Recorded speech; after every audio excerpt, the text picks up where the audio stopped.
তুররা গায়রা বাগিন ওয়ালা আদিন ফালা ইসমা আলাই ইন্নাল্লাহা গফুরুর রহিম। হে আমার বিশ্বনবী, পৃথিবীর মানুষকে বলো, প্রবাহিত রক্ত, মরা জন্তুর মাংস, শুয়োরের মাংস, আল্লাহ ব্যতীত অপরের নামে উৎসর্গিত জিনিস তোমাদের জন্য হারাম করা হয়েছে। এর পরের আয়াতে আল্লাহ যেটা বললেন মারাত্মক কথা, আপনার যে জীবনটা আল্লাহ দিয়েছে, শরীর দিয়েছে, প্রাণ দিয়েছে, এটার কতটা মূল্য দিয়েছেন আল্লাহ এইখান থেকে বুঝতে পারবেন। বা কেউ মানে হচ্ছে ক্ষতিগ্রস্ত, এমন জায়গায় পৌঁছেছেন যেখানে কোনো খাবার নেই, আপনি মারা যেতে পারেন না খেলে, খাবার না পেলে। সেখানে দেখতে পেলেন প্লেটে হারাম প্রাণীর মাংস আছে, ধরে নেন শুয়োরের মাংস আছে। আপনি অতটুকু খাওয়া আপনার জন্য ফরজ, অতটুকু খাওয়া জরুরি, যতটুকু খেলে আপনার প্রাণটা বেঁচে যাবে। জোরে বলুন সুবহানাল্লাহ। এটা যদি এই প্রাণটা বাঁচানোর জন্য শুয়োরের মাংসটাও খাওয়া জায়েজ হয়, তাইলে ভেবে দেখুন যারা নিজের জীবনে বুক চিড়ে দিচ্ছে, কান চিড়ে দিচ্ছে, পেট চিড়ে দিচ্ছে। আজকে আমি যেটার উপর দিয়ে এসেছি আমার বাড়িতে, শান্তিনিকেতন বোলপুর, বোলপুরের পাশে রেলের গায়ে গায়ে রোড আহমদপুর, আহমদপুরের পরে আপনার সাঁইথিয়া, সাঁইথিয়াতে একটা নদী পড়ে, নদীটার নাম হচ্ছে আপনার ময়ূরাক্ষী নদী। নদীর নিচে দিয়ে রাস্তা, তো ওখানে একটা টোল লাগে 10 টাকা করে। রোডের সাইডে ওই ঘাটের পাশে ভাঙা একটা তাজিয়া নামাই, যার এক হারামখোর মদ খেয়েছে, মুখ চিড়া আছে, বুক চিড়া আছে, গাড়ির কাছে এসে বলছে পয়সা লাগবে 10 টাকা। কেন? বলে হযরত হোসেনের তাজিয়াটা ভাসাবো। আমরা ঠাকুর ভাসাবি না, এটা ভাসাবো।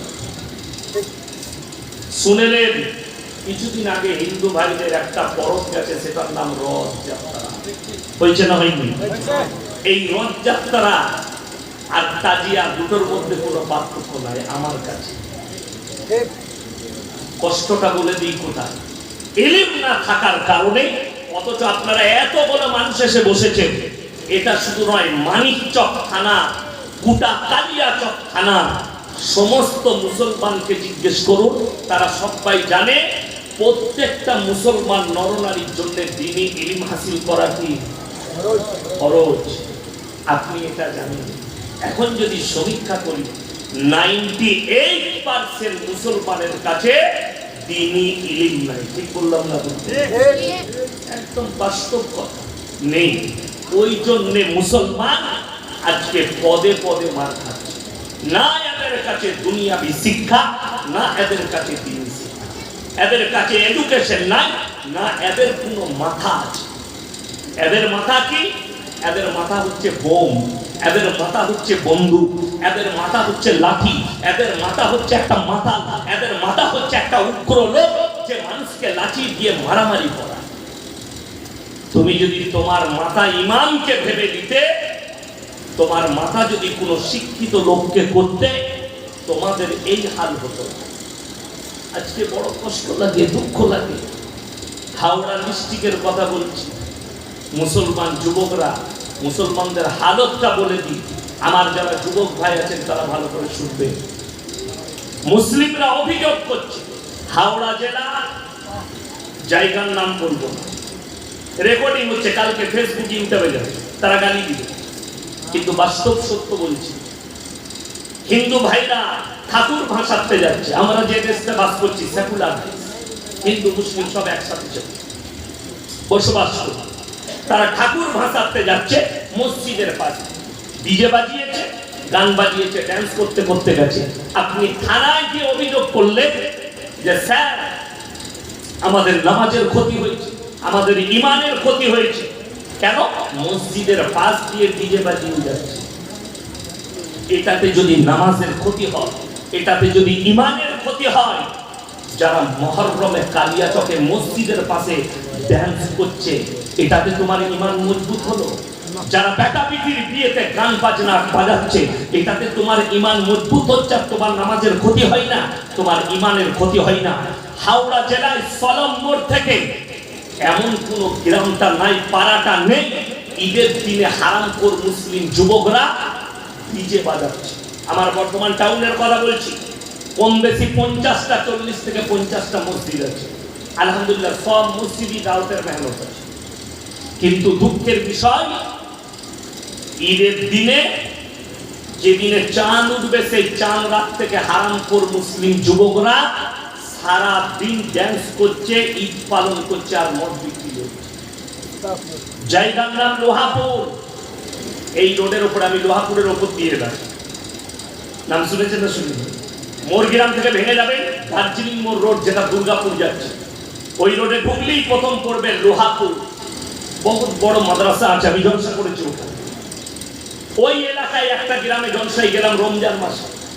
আমাকে একজন দাড়িওয়ালা হাজি সাহেব এসে কি বললো জানেন? কামরার ভেতরে, হুজুর একটু বক্তব্য দেবেন কি, যে ঈদের দিনে আমাদের এলাকার মুসলিম ছেলেরা আসরের পর থেকে মদের দোকানে লাইন দেয়।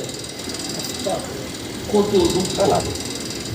আমি মৌলবি শওকতের বেটা, আল্লাহর কসম করে বলছি, সাক্ষী আছে। আমি জলসা করেছিলাম 31শে ডিসেম্বর 2023 সাল। এই আপনার গহেশ বাড়িতে জলসা শেষ। আমার গাড়ি, আমি জলসা 11:30 শেষ করেছি। আমার গাড়ির সময় লেগেছে কালিয়াচক মোড়কে আসতে মাত্র 15 থেকে 17 মিনিট। আমার গাড়িতে গাড়ির লাইন জাম লেগে আছে, আমি ওভারটেক করে চলবো। আমি কাছাকাছি পৌঁছালাম, মুসলিমদের যুবকরা 1 জানুয়ারি পালন করার লেগে গোটা হাই রোডে বোম বিছিয়ে রেখেছে। 1 লক্ষ টাকার বোম ফাটিয়েছে। পুলিশ তাদেরকে গার্ড দিয়েছে। এদিকে আপনারা মুসলমান ভাবেন, আমি মৌলবি শওকতের বেটা, আমি ইয়াসিন চ্যালেঞ্জ দিয়ে বললাম এদিকে মুসলমান বলাই যাবে। যারা ভাবছেন হযরতে হোসেনের নামে নাম, গান বাজনা, লাঠি খেলা, মাতম করা এগুলো ইসলাম, আমি বলে যাচ্ছি আল্লাহর কসম, ইসলামের সাথে এটার কোনো সম্পর্ক নেই। পুরো এটা ইসলাম শরীয়তের বাইরে। ইসলামের শরীয়ত শুনেলেন, দ্বীনি ইলম হাসিল করা ফরজ। আজকে আপনার কাছে দ্বীনি ইলম না থাকার কারণে বেঈমান কাফেররা আপনাকে ঢেকে ফেলেছে। কিসের দ্বারা? পাপের দ্বারা। আল্লাহ রাসূল সাল্লাল্লাহু আলাইহি সাল্লামের হাদিস, আখিরি জামানায় সেই বর্বরতার যুগের পাপগুলো ফিরে আসবে, আর সেগুলোর নাম হবে মডেলিং। সেগুলোর নাম হবে কি? মডেলিং। আপনি অবাক হবেন যে মডেলিং কিভাবে নাম হবে, আপনি অনুভবই করতে পারবেন না। আপনাকে বলে দিই, বর্তমানে যে পাপটা এসছে, 1 নম্বর বড় পাপ হচ্ছে সমকামী, যেটা দ্রুতভাবে ছুটছে। কোন জেলাগুলোই বেশি শুনেলেন? মুর্শিদাবাদ, মালদা, নদিয়া, 24 পরগনা, বর্ডার এলাকাগুলোই বেশি ছুটেছে। কেন? পার্শ্ববর্তী দেশ বাংলাদেশ, পৃথিবীর যত বড় বড় নেমোখারাম আছে বাংলাদেশ, সব থেকে বড় বড় পাপীগুলো। আর এই পাপ, এই দেখবেন বাংলাদেশে হয়েছে শরীফ থেকে শরীফা। লিঙ্গ পরিবর্তন, অনেকগুলো হাদিস করেছে লিঙ্গ পরিবর্তন। আল্লাহর কসম খেয়ে বলছি, যারা লিঙ্গ পরিবর্তন করে, লিঙ্গ পরিবর্তনের পরে যদি সারা জিন্দেগি কাবা করে সিজদায় পড়ে থাকে, পেরুবার রাস্তা। কেন? আল্লাহর কুদরতের সঙ্গে ছেড়খানি করছে। আল্লাহ যে কুদরত দিয়েছে, যে যৌবন দিয়েছে, এই পাপের কারণে একটা জাতিকে আল্লাহ ধ্বংস করেছে। আর এই পাপ এলো কোথা থেকে? এসেছে পুরনো যুগ থেকে, বর্বরতার যুগে। সেই যুগের পাপ নতুন করে মডেলিং হয়ে ফিরে এসেছে। আজকে কেন মডেলিং বলছি? এই পাপটা যাদের কাছে বেশি ছড়িয়েছে, তারা কারা? শিক্ষিতরা, কলেজ, ইউনিভার্সিটি, চাকরিজীবী, শিক্ষিত, এদের কাছে বেশি ছড়িয়েছে। এদের কাছে ছড়িয়েছে বেশি পাপটা। ওই জন্য আমার ভাই, অনুরোধ করে বলছি, আমরা নিজেদের যুবকদিকে দ্বীনি শিক্ষা দেবো। সকলে হাত তুলে বলুন ইনশাআল্লাহ। দ্বীনি শিক্ষা দেন, তা না হলে বড় বিপদ। কিয়ামত করিব। আপনারা বুঝতে পারছেন কিয়ামত কতটা কাছে, বুঝতে পারছেন? তা না হলে আজকে মদ মুসলমানের কাছে কখনো হালাল হতো না, হারাম জানে, তারপরও মুসলমান অবাধে মদ পান করছে। জানেন আপনি সব থেকে বেশি নেশা করে মুর্শিদাবাদ আর মালদার যুবকরা, সব থেকে বেশি হিরোইনের নেশা পাবেন, গাঁজার নেশা, মদের নেশা, সমস্ত নেশাগুলো এই মুর্শিদাবাদ আর মালদার যুবকরা। কেন? বর্ডার এলাকা। আমি সেদিনই খবর পেলাম বর্ধমানে টাউনে ধরা পড়েছে, কিসের বাসের ওপরে মুর্শিদাবাদের লোক গাঁজা পাচার করছে। আপনি জেলটা খুঁজবেন, মালদার জেলে যান, মুর্শিদাবাদের বহরমপুরে জেলে যান, আমার বর্তমান টাউনের জেলে যান, কারা আছে? গাঁজা পাচার কেসে ধরা পড়েছে মুসলিমদের যুবক, হিরোইন পাচার কেসে ধরা পড়েছে মুসলিমদের যুবক, মার্ডার কেসের আসামি মুসলমানদের যুবক। তোমার হুঁশ নেই, যে জিনিসগুলো হারাম সেটার দ্বারা কখনো সুখ নিতে পারে না, সেটার দ্বারা সুখ হতে পারে না। শিক্ষা এমন একটা জিনিস, এডুকেশন এমন একটা জিনিস, আপনাকে পাপ থেকে বাঁচাবে। কোন শিক্ষা? দুনিয়াবি শিক্ষার সঙ্গে দ্বীনি শিক্ষা থাকতে হবে, দ্বীনি শিক্ষা। আজকে মেহরুম গোটা কম পাপের সাগরে ডুবে যাচ্ছে, পাপের সাগর। আপনি অনুভবই করতে পারবেন যে কিভাবে পাপের সাগরে ডুবছে, আপনার ধারণাই নেই যে আপনার পরিবার কিভাবে ধ্বংস হচ্ছে। বেঈমান কাফেররা জাল ফেলে দিয়েছে, আপনি জালে পড়ে গেছেন, কোনো অসুবিধা। আপনি জাল যখন আপনার উপরে ছুড়ে দিয়েছে, আপনি ফেলে পড়ে গেছেন। কেন? আমাদের কম ডুবে গেছে সেই জায়গায়। এরা আলেমদের থেকে বেশি আওয়ামের উপরে ভরসা করতে লেগেছে, সাধারণের উপরে ভরসা করতে লেগেছে। শুনেলেন আল্লাহ নবী জনাবে মুহাম্মদুর রাসূলুল্লাহ সকলে বলুন সাল্লাল্লাহু আলাইহি ওয়াসাল্লাম হাদিস বর্ণনা করলেন, হে আমার সাহাবীরা শোনো, কিয়ামতের আলামত বুঝতে পারবে তখন যখন আলেমটিকে মানুষ বেইজ্জতি করবে, আলেমদের কাছ থেকে সম্পর্ক ছিন্ন হবে, তখন জানবে কিয়ামত কাছে এসেছে। আর মানুষ হারামটাকে হালাল বলে অ্যাকসেপ্ট করে নেবে, বাতিলটাকে দিন বলে অ্যাকসেপ্ট করবে। আজকে আপনি দেখেন গান বাজনা, মদ, হোটেল, মেয়েবাজি, পরকিয়া সবগুলো আমাদের বাড়িতে ঢুকে গেল। তার কারণ একটাই, বাড়িতে নামাজ নেই, বাড়িতে দিনদারি নেই।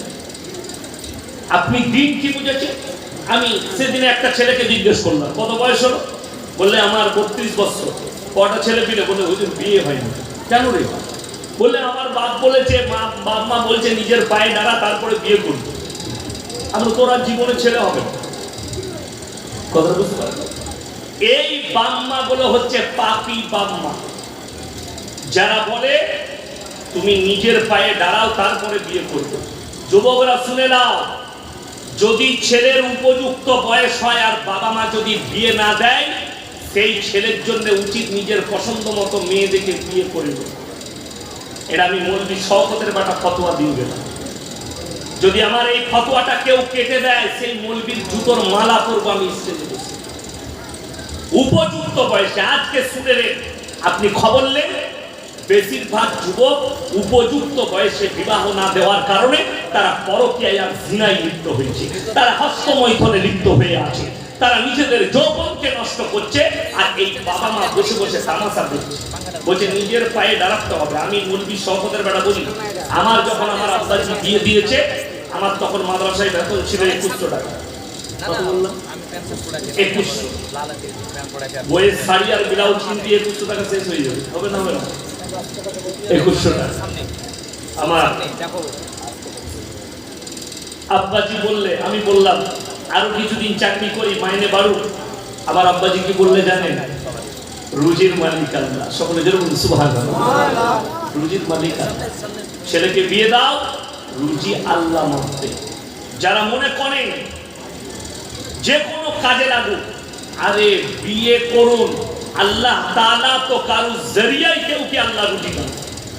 করে না? করে না? করে। যারা মনে করছেন এই যে জলসা করেছে, জলসায় শুধু বক্তারা পয়সা নিয়ে চলে যায়, শুধু বক্তারা পয়সা নিয়ে যাচ্ছে, প্যান্ডেলওয়ালা পয়সা পাবে। এখানে যারা কর্মচারী কাজ করবে তারা পাবে। আমাদের জলসা রেকর্ডিং করতেছে ইউটিউবাররা, এদেরও কিছু ইনকাম হবে। কত লোকের একটা মানুষের মাধ্যমে তারা বহু মানুষের সংসারে আল্লাহ রুজি দিয়ে দেয়, আপনি অনুভব করতে পারবেন না। রুজির মালিক আল্লাহ। মুসলমান আজকে হারাম পথে কেন ছুটছে? এই যেমন আমাদের দেশে এখন নিয়ম হয়ে গেছে, পয়সা নাই, 20,000 রোজগার করছে, বলছে বরকত পাওয়া যাচ্ছে না, সংসার চলছে না। বলে না? 20,000 আর সংসার চলে? দিয়ে বউকে বলছে রাস্তায় বেরিয়ে বন্ধন লোন লে, না হলে গ্রুপ লোন। কষ্ট লাগে। তুমি বলছো 20,000 রোজগারে আমার সংসার চলছে না। আর অবাক লাগে একটা ইমামের 5,000 10,000 বেতনে তার সংসার চলে যাচ্ছে। ইমাম কোনোদিন বলে না যে আমার সংসার চলছে না। জোরে বলুন সুবহানাল্লাহ। তার কারণগুলো বলে দেবো আপনাকে।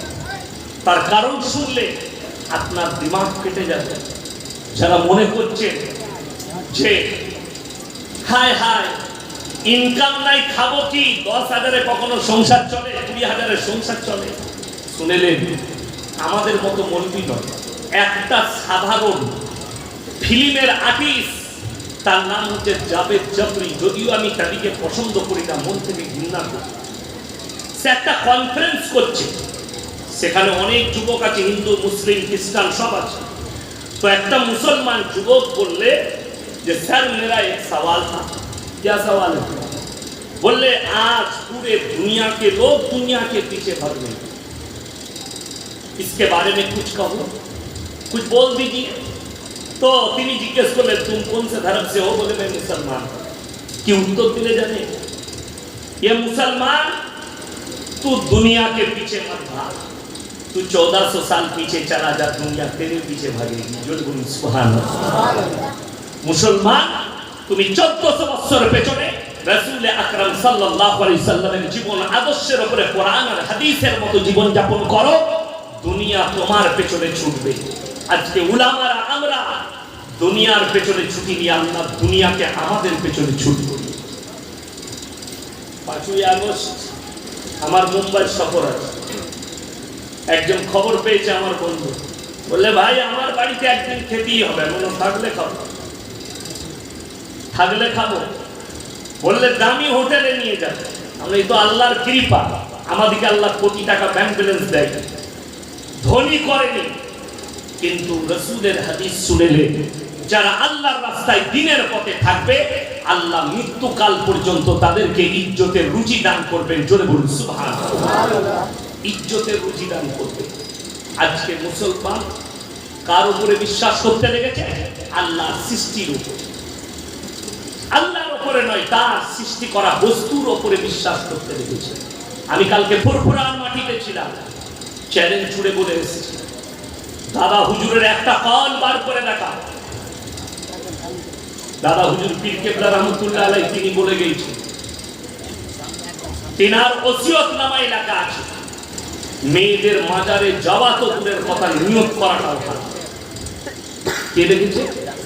দাদা হুজুর পীর কেবলা রহমতুল্লাহ আলাইহি ফুরফুরার মুজাদ্দিদে জামান আহমদ রাজা বেরেলভি ফতোয়া রিজভিয়ায় লিখেছে মেয়েদের মাজারে যাওয়া তো দূরের কথা, নিয়ত করাটাও হারাম।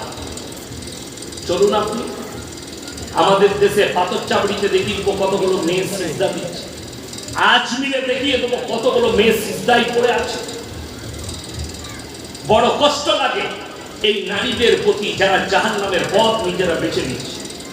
আমি চ্যালেঞ্জ ছুড়ে গেলাম, যেদিনে আপনার এই জায়গায় ডাকবে আমি মৌলভী শওকতের বেটা হাজির হয়ে যাব।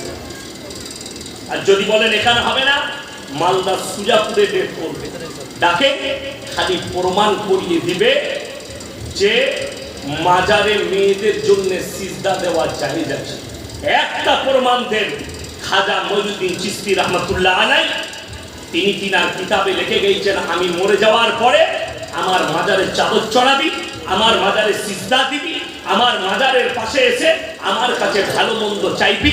আমি মৌলভী শওকতের বেটা জীবনে আর সমাজকে মুখ দেখাবো না, আমি মাদ্রাসায় বসে ক্লাস করব। এটা আমার চ্যালেঞ্জ। খালি প্রমাণ করা, এক্ষুনি নিয়ে আসুন কোন মৌলভী থাকলে, তিনি কিতাবটা খুলে দেখিয়ে দিবেন এটা খাজা মঈনুদ্দিন চিশতি রহমাতুল্লাহ আলাইহির হাতের লেখা কিতাব, তিনার লেখা ওসিয়ত, কিংবা দাদা হুজুর পীর কেবলা রহমতুল্লাহ আলাইহির ওসিয়ত একটা বার করে দিবে, আমি মৌলভী শওকতের বেটা জীবনে আর বক্তব্য দেব। তিনারা নিজের জীবনেই এটা রেখে যায়, কিন্তু মানুষ গিয়ে সেখানে সিজদা করছে। আমার বর্তমানে আসুন আপনাকে দেখিয়ে দেবো, মাজারে বসে তাবিজ লেখছে, হারাম করে এক ওয়াক্তের নামাজ পড়ে না, এমনকি জুম্মাটা পর্যন্ত পড়ে। কালকে কি বার আছে? জুম্মার দিন, শুক্রবার। আমরা সকলে জুম্মা নামাজ পড়বো, জোরে বলুন ইনশাআল্লাহ। আমার ভাই, আপনি আমার গাড়িতে চলুন, আমি ট্রেনে এসিতে টিকিট কেটে দেব। আপনার সকালে কাঞ্চনজঙ্ঘায় চাপিয়ে দেবো, নাহলে বিকালে সরাইঘাট এক্সপ্রেসে চাপাবো আপনার। কিন্তু আমি চ্যালেঞ্জ দিয়ে গেলাম, আমি মাজারে নিয়ে গিয়ে লোকটাকে আঙুল বাড়িয়ে দেখিয়ে দেবো, এই লোকটা দেখুন জীবনে নামাজ পড়ে না, জীবনে রোজা রাখে না, জীবনে কোনোদিন মসজিদের মুখ দেখেনি, অথচ মাজারে বসে সেই লোক তাবিজ লেখে। আমার আব্বার ফোন নম্বর যাদের আছে জিজ্ঞেস করবেন। আমরা বাপ বেটা একটা জলসায় ছিলাম, বর্তমানে জায়গাটার নাম হচ্ছে রাইনা থানা। শ্যামসুন্দর মসজিদ, মসজিদের পাশে একটা শেওড়া গাছ, শেওড়া গাছের তলায় বাউল পুষ্পের মতো চুল বসে তাবিজ লিখছে। মাগরিবের নামাজ জামাতে পড়লাম, আমি এখানে এসে জামাত পেলাম, এশার নামাজ জামাতে পড়লাম। ওই রকম সেখানে গিয়ে মাগরিবের নামাজ আমরা বাপ বেটা বললাম, নামাজ হলো। নামাজ শেষ হওয়ার পরে আমি যখন বাইরে বেরিয়ে সুন্নত পড়তে যাচ্ছি, তখনই দেখছি মেয়েরা বসে আছে, হুজুর তাবিজ লিখে যাচ্ছে। আমি একজনকে জিজ্ঞেস করলাম, হুজুর নামাজ পড়বে না? বলে না, মারিফত পেয়েছে, হুজুরের নামাজ মাফ আছে। আমি বললাম জুতো আছে, ছিঁড়া জুতো। আমাকে তারপরে বুঝে দিয়েছে কমিটি, জলসা কমিটি, ইমাল ছাড়বেন। আমাকে বললো হুজুর এখানে কোরআন হাদিসের বক্তব্য দেবেন। আমি বললাম যে এই যে নামাজ পড়ে না, এটা কি কোরআন হাদিসে নাই? কথা বলে না। কোন মুসলমান যদি নামাজ না পড়ে, আল্লাহ রসুলের হাদিস, যার নামাজ নাই তার মধ্যে ইসলাম নেই, এটা রসুলের হাদিস, আপনি কি করবেন? এটা রসুল আকরাম সাল্লাল্লাহু আলাইহি ওয়াসাল্লামের হাদিস। যার নামাজ নাই তার ইসলাম নেই। সে বলছে আমি মারিফত পেয়েছি, নামাজ মাফ হয়েছে। আমার কাছে দলিল আছে, আখরি জিন্দগি, আখরি ওয়াক্তের নামাজ সরকার আলম জনাবে মুহাম্মদুর রাসূলুল্লাহ সাল্লাল্লাহু আলাইহি ওয়াসাল্লাম, তিনি দুজন সাহাবীর কাঁধে হাত রাখলেন, পাগুলো ছেঁচুড়ে ছেঁচুড়ে নিয়ে গিয়ে মসজিদে নববীতে দাঁড় করালেন। নবীজির নামাজ তাও মাফ হয়নি, অথচ হারামখোর বসে তাবিজ লিখছে, বলছে মারিফত পেয়েছি, নামাজ মাফ হয়েছে। মক্কা থেকে এখানে হাজী সাহেব কে আছেন? হাত তুলেন। হাজী সাহেব কে আছেন? হাত তুলেন তাড়াতাড়ি। হাজী সাহেব কে কে আছেন? একটা। আর কেউ উমরা করে এসছেন? হাত তুলেন, জোরে হাত তুলেন একটু। মাশাআল্লাহ, দুটো। সামনে দুজনকে পেয়েছি। মক্কা থেকে মদিনা 430 থেকে 470 কিলোমিটার, যেটা আমার শোনা কথা বলছি। আমার আব্বাজি হজে গেছে, আমি জানি। 430 থেকে 470 কিলোমিটার রাস্তা, একটাও মাজার নেই। আমার বাড়ি থেকে আপনার এখানে 271 কিলোমিটার রাস্তা হলো 271,000-এর বেশি মাজার। ঠিক বললাম না? ইমানদারির সঙ্গে বলুন, আমি কিন্তু পীর বিরোধী নয়। যারা মনে করেন পীর বিরোধী তারা ভুল। আমার পীর হচ্ছে আমার আব্বাজি। আমি পীর বিরোধী মৌলবি নয়, আমি সিস্টেম বিরোধী মৌলবি। তোমার সিস্টেম ভুল, আমি তোমার বিরোধী। তুমি আমাকে যত গালি দিবে দাও, আলহামদুলিল্লাহ, যা বলবে বলো, আমি তোমার বিরোধী। 2 মাস আগে আমি আসছিলাম রায়গঞ্জের কাছে, কালিয়াগঞ্জে আমার জলসা ছিল। কুরবানির 1 মাস আগে, ঈদের পরে পরে আমার গাড়ি আটকালো কোথায়? ঠিক বোলপুর পেরিয়ে আহমদপুরের মিডিলে। 10-12 জন যুবক। কি ব্যাপার?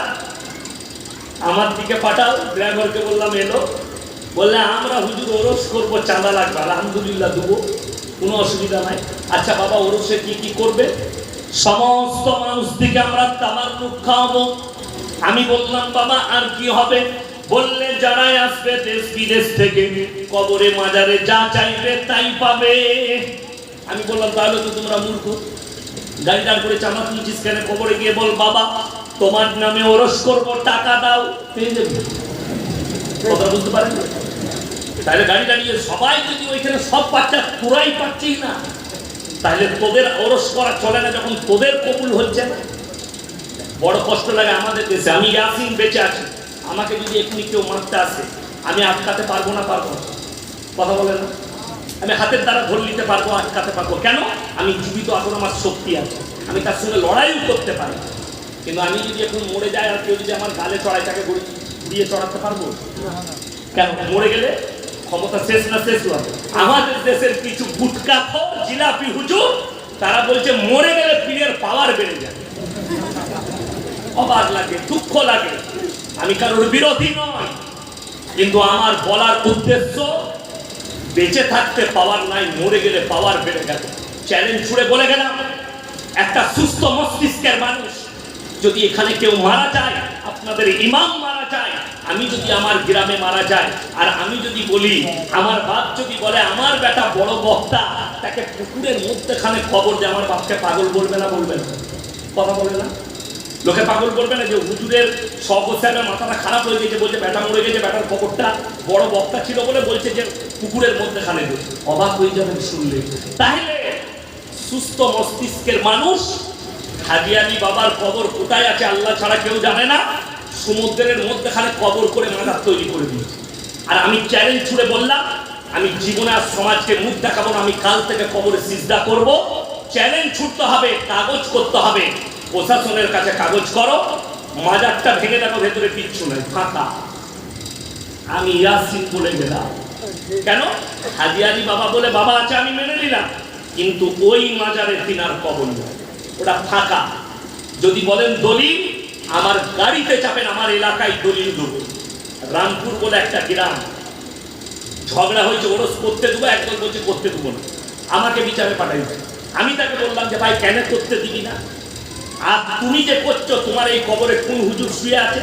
বলে কোনো হুজুর নাই, পাথর চাপড়ি থেকে মাটি এনে করেছি। আমি ইসলাম সত্যর ওপরে না মিথ্যার ওপরে? বলে সত্যর ওপরে। ঠিক আছে, আমরা মিথ্যা কবর করে কি করে লোককে ধোকা দিচ্ছিস? কথা বুঝতে পারবি? বড় কষ্ট ওইটা। হযরতে হোসেন শহীদ হয়েছেন কারবালার প্রান্তরে, আর গোটা পৃথিবীতে তার মঞ্জিল মাটি হচ্ছে। আমি শুধু দেওবন্দি মৌলবি বলিনি, দেওবন্দি হোক, বেরেলি হোক, আহলে হাদিস হোক, কোন মৌলবিকে দেখেছেন যে যেখানে তাজিয়া হচ্ছে, লাঠি খেলা হচ্ছে, আলেমরা প্রথম সারিতে আছে? বেরেলভি ভাইদের মৌলবিরাও নাই, অথচ সব থেকে বেশি লাঠি খেলা, গান বাজনা করা এই বেরেলভিরাই, ভাইরাই করছে, অন্য জাতিরা করেন। আমি তাদের উপরে আমার রাগ নেই, ঠাল নেই, খালি তুমি হারাম হালালটা তোমার বিবেকের দ্বারা বিচার করে। মুহররমে রোজা রাখলে গুনাহ আছে? কথা বলে না? নেকি আছে না? না আছে। আশুরার রোজা, এই রোজাটাই আগে ফরজ রোজা ছিল। যখন রমজানের 30টা রোজা ফরজ হয়েছে, এটা তারপরে নফল হয়ে গেছে। আমার মুসলমান ভাই, এই রোজার সম্পর্কে হাদিসে ফজিলত এসেছে যে এই আশুরার রোজা কেউ যদি রাখে, তার পেছনের 1 বছরের গুনাহ আল্লাহ মাফ করে দিবেন। জোরে বলুন সুবহানাল্লাহ। আচ্ছা, কেউ যদি মদ খেয়ে নাচে, ক বছরের গুনাহ মাফ হবে? ও হারাম করে জিজ্ঞেস কর যে তোর বাপ মরে গেলে মদ খেয়ে নাচবি? আমার বাপ মরে গেছে, আজকে যতবার বি ডান্স কর, ভালো ভালো গান লাগা, ভালো গান লাগা। তোর বাপ মরে গেলে গান লাগাবি? হযরতে হোসেন শহীদ হয়েছেন কারবালার প্রান্তরে। হাজে মুসলমান, তোমার বুকে ব্যথা নেই, তোমার অন্তরে ব্যথা নেই, থাকবে কি করে? তার মধ্যে শিক্ষা দীক্ষা থাকতে হবে, দ্বীনি ইলম থাকতে হবে। আজকে মুসলমানের বাড়িতে কালকে এলান কি অ্যানাউন্স করছিল জানেন? আমার আগে, আজকে যেমন ভাই আমার অ্যানাউন্স করলে তার আগে একজন হাফেজ সাহেব গজল পড়লো। কালকে সভাপতি অ্যানাউন্স করছি, আল কোরআনের আলো, সবাই বলছে ঘরে ঘরে জালো, আল হাদিসের আলো, ঘরে ঘরে জাল। আমরা এক জুনার ঘরে বুখারীর প্রথম হাদিসটা নাইবে। কোরআন তো বহুত দূরের কথা, এখন কি ঘরে ঘরে কোরআনের আলো নয়, টিভির রিমোট চালু, প্রত্যেক ঘরে টিভি। কোরআন কোথা পাবে? কোরআন চলে এলে তো মুসলমান বেঁচে যেত, মুসলমানের ঈমান বেঁচে যেত, মুসলমান তারবিয়ত পেয়ে যেত। আজকে বড় কষ্ট লাগে। আমি কিন্তু গোল আলু বক্তা নয়, আমার গর্দন চলে গেলেও আমি গোল আলু বক্তা নয়। আমি সেদিনে ওই পরশু যেখানে ছিলাম, তারা এসে কামরায় ভাত খাওয়ার পরে একজন কাছে সাহেব একটা কথা ছিল, কি আপনি কি কিয়াম করেন? আমার কাছে কিয়াম করা হারাম। তোমার করার ইচ্ছা আছে তুমি করো, তোমার মৌলবীকে নিয়ে করবে, আমি নেমে যাওয়ার পরে আমি কিছু করবো। আমি গোল আলু বক্তা আমি নয়, যেখানে যা বলবে তাই চাবেন না। আর আমি কারোর কথা মতো বক্তব্য দিই না, আমি আমার বক্তব্য দিই। আজকে বড় কষ্ট লাগে শুনে নেই, সমাজের বুকের লোক আজকে ইমামকে মাথা না মানার কারণে প্রত্যেকটা বাড়িতে পাপ আর পাপাচারিতে ভরে যাচ্ছে। ওই ইয়াসিন হক কথা বলে, কাল সকালে চর্চা করবেন, ইয়াসিন ভাই দারুণ হক কথা বলে গেল। আমি বললে হক, আর আমার মতনই হক কথা তোমাদের ইমামরাও বলতে পারে, কিন্তু ইমামকে বলার অধিকার তোমরা দাও।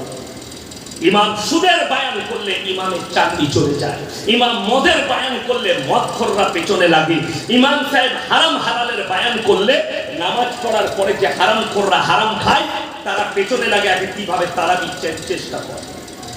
এটা আমি মিথ্যা বলি? এই মালদায় বড় বড় মাদ্রাসা আছে, আছে না? না কথা বলে নেই? বড় বড় মাদ্রাসা হরিশ্চন্দ্রপুর থেকে, কালিয়াচক থেকে শুরু করে সুজাপুর, বয়সবাড়ি, বড় বড় মাদ্রাসা আছে মালদা। আর মুর্শিদাবাদ ঢুকে গেলে আরো বড় বড় মাদ্রাসা।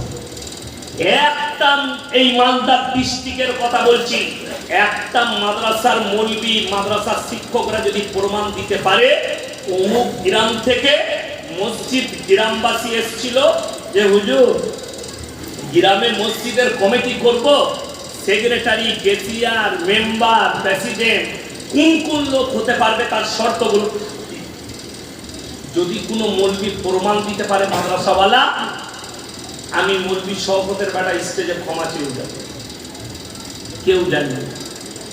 যদি নিতে যান শর্তগুলো আমাদের কাছে আসেন, যে কোন লোকগুলো মসজিদ কমিটিতে থাকতে পাবে, কোন লোকগুলো মসজিদের সেক্রেটারি হতে পাবে।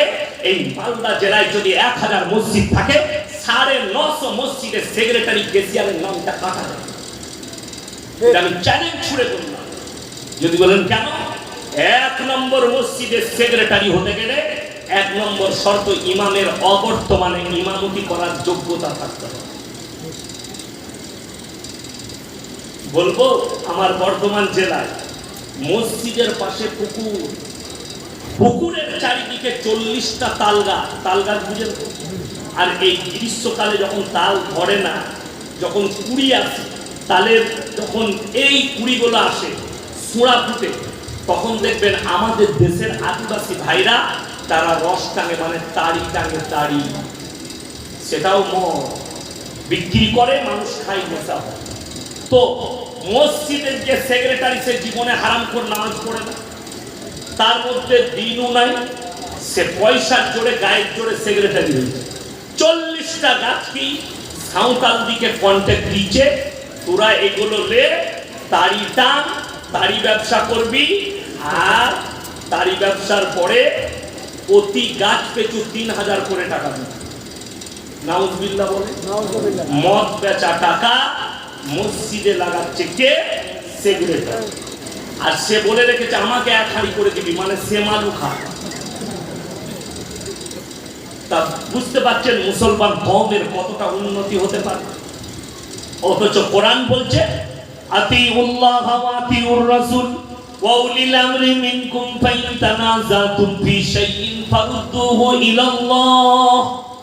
কোরআন, হে আমার নবী বলে দাও, আল্লাহর রাসূলের পরে তুমি যাকে তোমার মাথা ভাববে, তোমার ইমাম ভাববে, আগে দেখবে তার মধ্যে ইলম আছে কি, তার মধ্যে ঈমান আছে কি, তাকওয়া পরহেজগারি আছে কি। ইশারাটা ইমামের দিকেই যায়। আজকে সমাজ ইমামকে মাথা মনে করে। আমার বর্তমান জেলায় রমজান মাসে মাইয়াত হয়েছে, এলান হচ্ছে, গ্রামের মোড়ল এলান করছে, ভাই জানাজার নামাজ পড়ে সবাই খানা খেয়ে যাবেন। ইমাম সাহেব মাইকটা কেড়ে নিয়ে বললে রমজান মাসে খানার এলান করা হারাম। ইমাম সাহেব যেমনি বলে দিল, তারপরের দিন মসজিদ কমিটি ইমামকে তাড়িয়ে দিল, চাকরি চলে গেল। এইভাবে ঈদের পরে আমার জলসায় আমি বললাম রমজান মাসে মাইয়াত বাড়িতে খানা রান্না করাটাই হারাম। লোকরা তখন বললে হুজুর একদম হক কথা বলেছে। আমি বললে হক কথা আর ইমাম বললে তাড়িয়ে দিই, কথাটা বুঝতে পারেন? ইয়াসিন কেন? আমার তো চাকরি যাওয়ার ভয় নাই। আমাকে যদি এক্ষুনি সভাপতি বলে আপনি এত কড়া ভাষণ দিবেন না, আমার গাড়ি রেডি আছে, তুমি তোমার স্টেজ পূজা করো, আমি পালালাম, পয়সা পেবো তামাশা না, আমি কারো মায়ে বলবো কেন? আমার চাকরি যাবার ভয় নেই। তুমি অন্য বক্তা নিয়ে এসো, আমাকে যে দাও দিবে, আবার আমি এই কথা বলি বলি তোমার কোথায় লাগবে জানি না, তুমি মহলমটা লাগাও, ঘা আমি করে দিয়ে যাবো, মহলম লাগাও, তোমার জন্য মঙ্গল হবে। আজকে হাজার হাজার যুবক এই সমাজ উলামা থেকে বিচ্ছিন্ন হওয়ার কারণে তারা সবাই পাপের সাগরে ডুবে যাচ্ছে। বেশিরভাগ কলেজ ইউনিভার্সিটির ছেলে, শিক্ষিত ছেলে, অবিবাহিত ছেলেরা তারা কি করছে? হস্তমৈথুনে লিপ্ত হয়ে যাচ্ছে, তারা ব্যভিচারে লিপ্ত হচ্ছে। আপনি জানেন উত্তর 24 পরগনা ভারতবর্ষ সরকার সুপ্রিম কোর্ট রায় দিয়ে দিয়েছে, সমকামী লিগেল আছে ভারতে, হিন্দুস্তান সরকার রায় দিয়ে দিয়েছে পরকীয়া লিগেল। পরকীয়া মানে আপনার বিবি যদি কারোর সঙ্গে রাত কাটায়, এটা ভারতের সরকারের আইনের লিগেল হয়ে গেছে। আপনার ইমানকে আপনাকে বাঁচাতে হবে। বহু মুসলমান যুবক যদিও এখনো প্রকাশ্যে আসতে পারেনি, ভেতরে ভেতরে তারা পরকীয়ায় লিপ্ত আছে, তারা ভেতরে ভেতরে সমকামীতে লিপ্ত আছে। সেই শিক্ষিত দিকে বলে যাব, সকালবেলায় উঠে পৃথিবীর ম্যাপটা খুলে দেখবেন, সেই ম্যাপেতে আছে একটা সাগরের নাম লোহিত সাগর, যে সাগরের উপরে আল্লাহ রাব্বুল আলামিন হযরতে লূত নবীর কওমকে রুটির মতো পাল্টিয়েছেন। যে জায়গায় আজ পর্যন্ত একটা পোকামাকড় জন্মায় না, একটা কীট পতঙ্গ জন্মায় না, এত তারা অভিশপ্ত। বৈজ্ঞানিকরা সেই সাগরটার নাম রেখেছে মরা সাগর। সেই সাগরে লূত নবীর কওমকে পাল্টানো হয়েছে। আর আমাদের যুবকরা মনে করছে আমি জীবনে যতই পাপ করি, আমি যত বড়ই পাপ করি, আজকে আপনাদের মনে মনে হবে ইয়াসিন ভাই এসছে, আমার পরে দারুল দেওবন্দের উস্তাদ আসবেন, হাদিসের উস্তাদ মুহাদ্দিস, তিনি লাস্ট শেষ দোয়া করবেন, তো মনে হয় আমরা যত পাপ করেছি আজকে দোয়ার দ্বারা মুছে যাবে।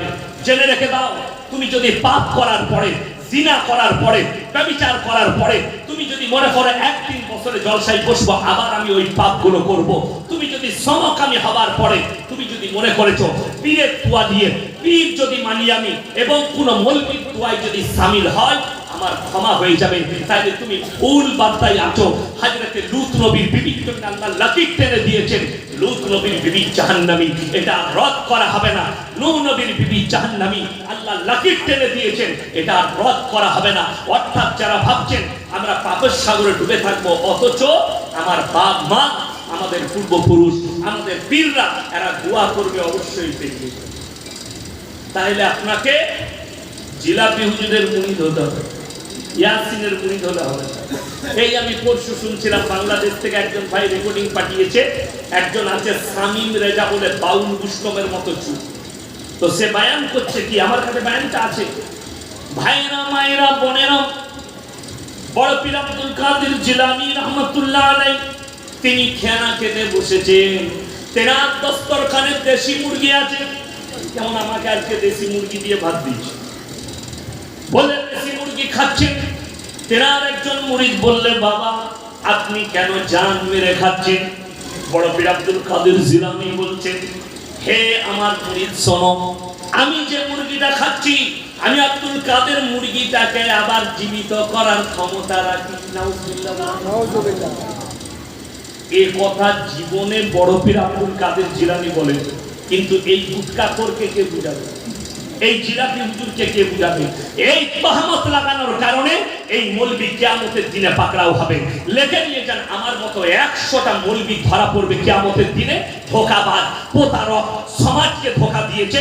আর রাসূলের হাদিস, আখিরি জামানায় এক শ্রেণীর হুজুর বের হবে, এক শ্রেণীর আলেম বের হবে, তারাই হবে জাহান্নামের খোরাক, যারা ইসলামকে একদম বিভ্রান্তির মুখে ঠেলে দেবে। বাংলাদেশে মালু আছে, পেছনে পোস্টার টাঙাই ঘরের ভেতরে, মজমাই লয়, দিয়ে ঘরের ভেতরে বয়ান করে, যা মন তাই বলছে। একজন বলছে আমাকে একটা মেয়ে মেসেজ ড্রপ করেছে। সালা ডোরো বাবার কি হলো? এই তো মান ইংরেজি মান, আমরা বাংলা ছাড়া বুঝি না, ইংরেজি অত জানি না। যদি বলেন হোয়াট ইজ ইউর ম্যাপ, ওটা একটু বুঝতে পারবো, কেন প্লেনে যাতায়াত করছি।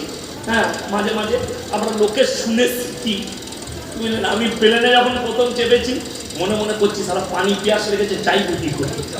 তো পাশে একটা লোক বলছে ওয়াটার প্লিজ, আমরা পেয়ে গেছি।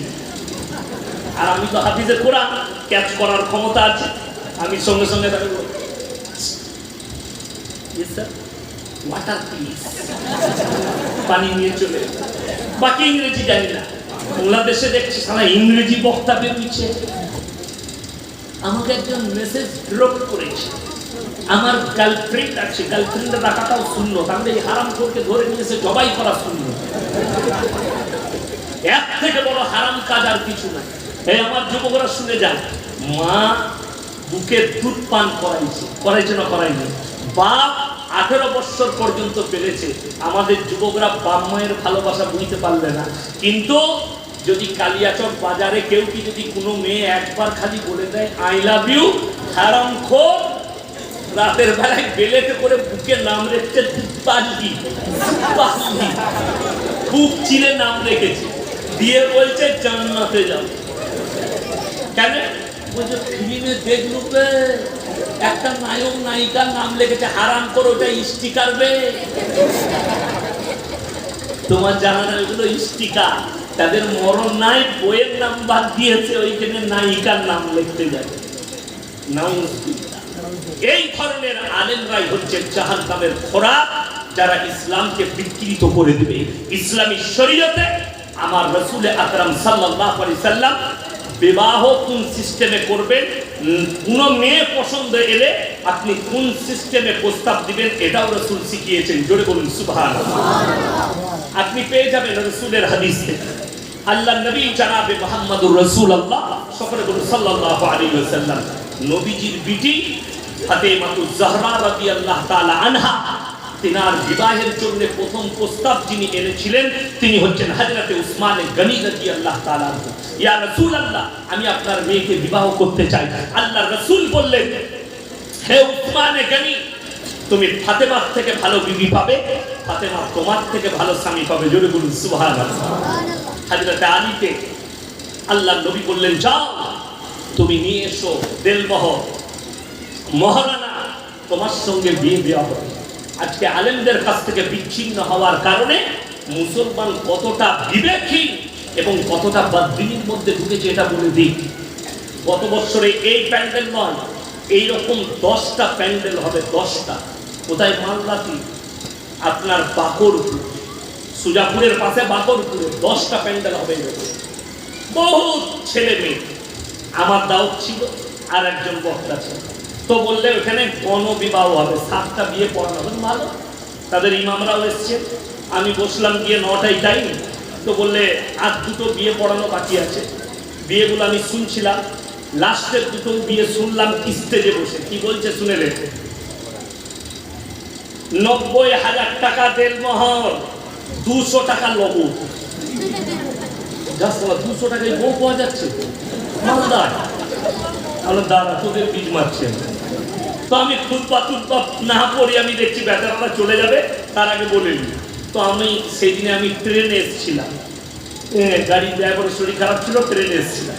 তো আমি বললাম, বাবা আমার পকেটে বেশি টাকা নাই, 600 টাকা আছে, আর ঘরে একটা বউ আছে, ইসলামী শরীয়তে 4টা বিয়ে করা যায়। তো আমি 200 টাকা করে 600 টাকায় 3টে ধারে বউ নিয়ে যাব। কে কে বিটি দিবে বল? এটা হচ্ছে বদদিনী।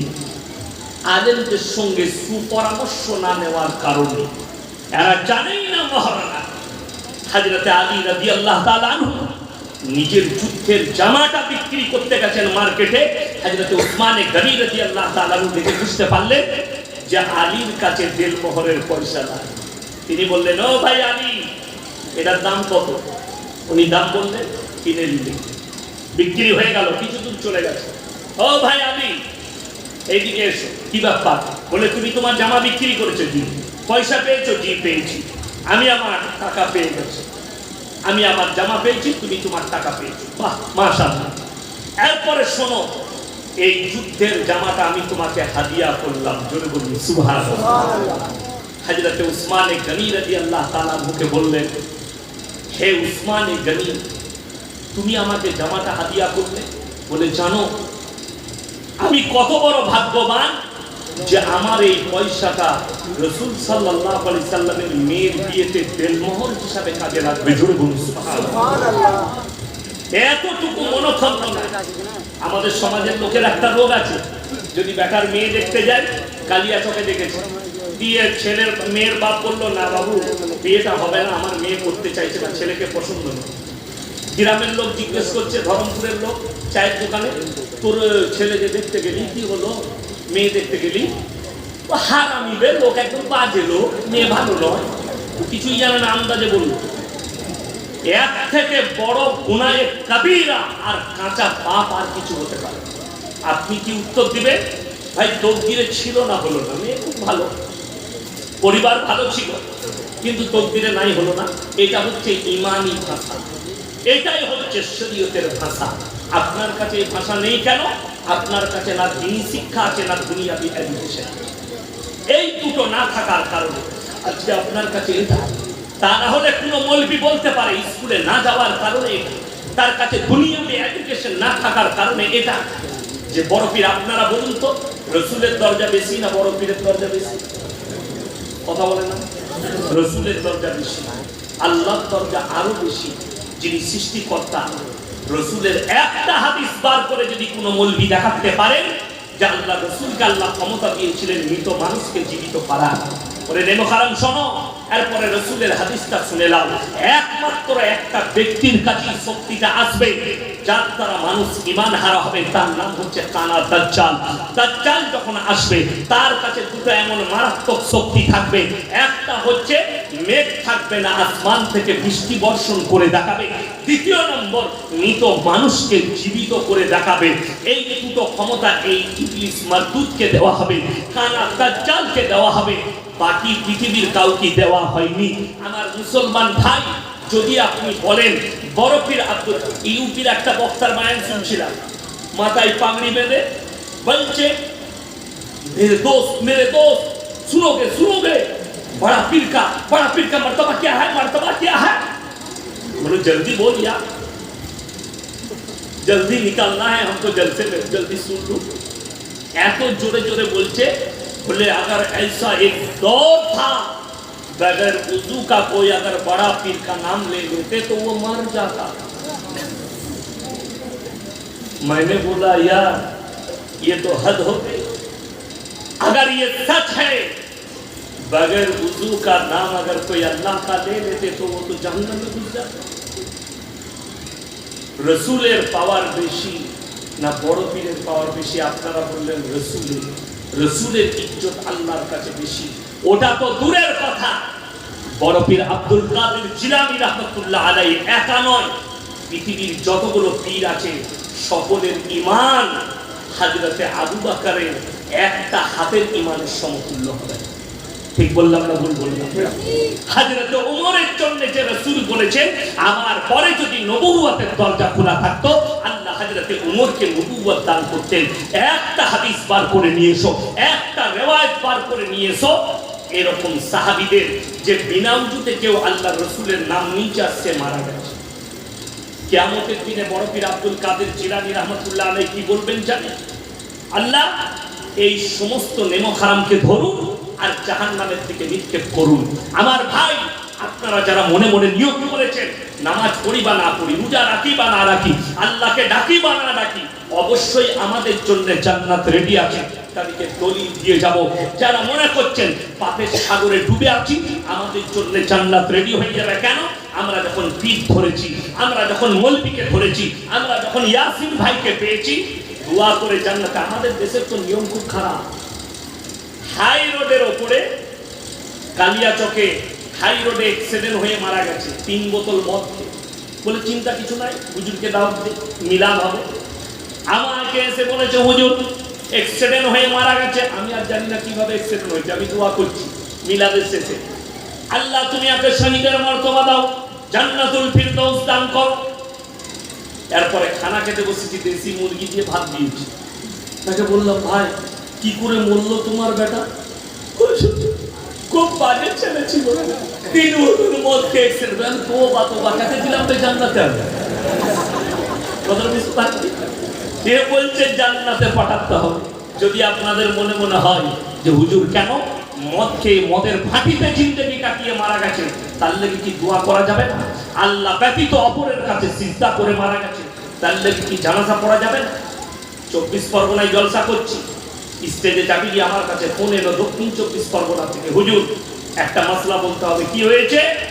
বলে একজন ব্যক্তি, সে প্রথমে বিয়ে করেছিল মুসলিম মেয়েকে, তার একটা বাচ্চাও আছে, তারপরে সে এই পরিবারকে বাড়িতে রেখে দিয়ে একটা অমুসলিম মেয়েকে বিয়ে করে তার পরিবারে চলে গেছে।